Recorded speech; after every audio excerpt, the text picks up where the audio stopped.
Bengaluru's water crisis has not only affected the citizens but is also hitting industrial production hard. Industries are struggling to access water to meet their basic needs. My colleague, in conversation with Federation of Karnataka Chambers of Commerce and Industries former president N S Srinivasa Murthy, has more details.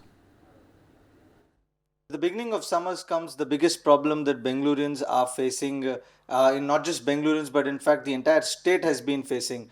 There has been a water crisis in the entire city. Most of the outskirts areas in Bengaluru, we've seen people standing in queue to take water for their houses.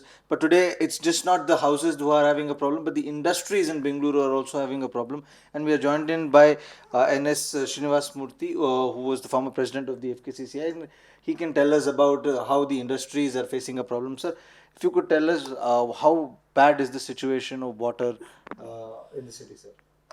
See, to start with, I would like to go back a little and say that Bangalore was endowed with 567 lakes to start with. That was the position of Bangalore when nobody knew about the water scarcity and all. But now, as the city developed, majority of the lakes have become layouts. So that is one end. Now, the other part is that every 30 by 40 site, which is allotted with BDA, has dug a borewell. So, how many borewells can the mother take? How many holes can you punch? Can punched. And where will the water come from? That is the reason this state of affairs we have reached. Earlier, borewells, if you dig around 100 or 150 feet, you used to get water. Whereas now you go up to 750, 800 feet also, you are doubtful of getting water. So 700 feet it's very deep. Very so that deep. means the situation is very Yeah, bad. very, very bad. In fact, today morning I was reading in the newspaper that even our deputy chief minister's house borewell also has gone dry. He says that. This clearly gives us an idea that how bad the situation is, and the government hasn't been able to keep a check on this before it could have arrived. Yeah. See, for each and everything to blame the government is not correct, sir. That's what I feel. After all, we have brought all these things on our head by ourselves, sir. What can the government do? After all, government changes every 5 years, sir. You can't expect them to help.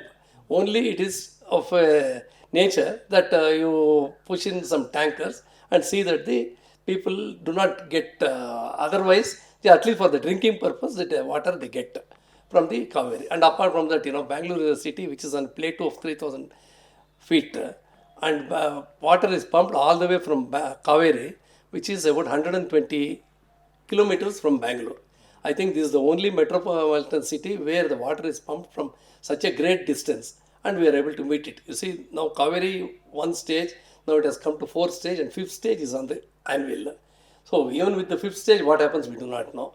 And then in the KRS reservoir, they say that the water level is so low that only if it is used for drinking purposes, there may be more water to sustain for the entire summer.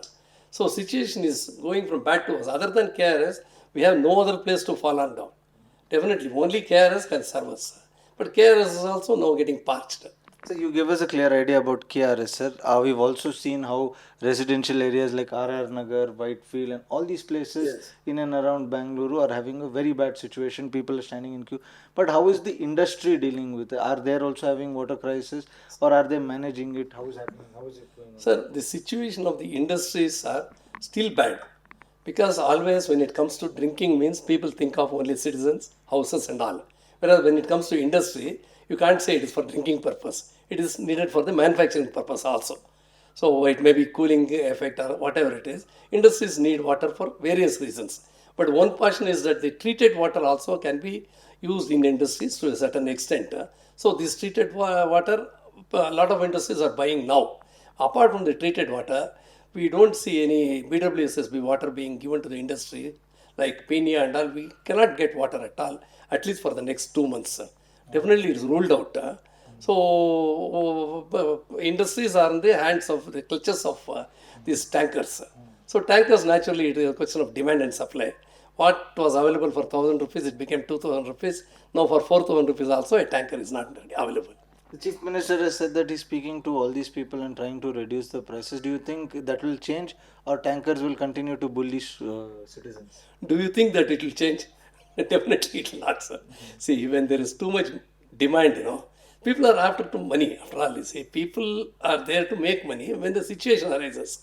Just to give an example, this garlic was commanding 500 rupees per kilo premium. Now it has come to 180 rupees. People made money when it was 500. But now can you expect the same money to be made when it is 180 rupees? It is not possible, you know. Similarly, once the rains start, the tankers, naturally nobody will ask them. At that time, what are they supposed to do? So make the hay while sun shines is the proverb that I can say, sir.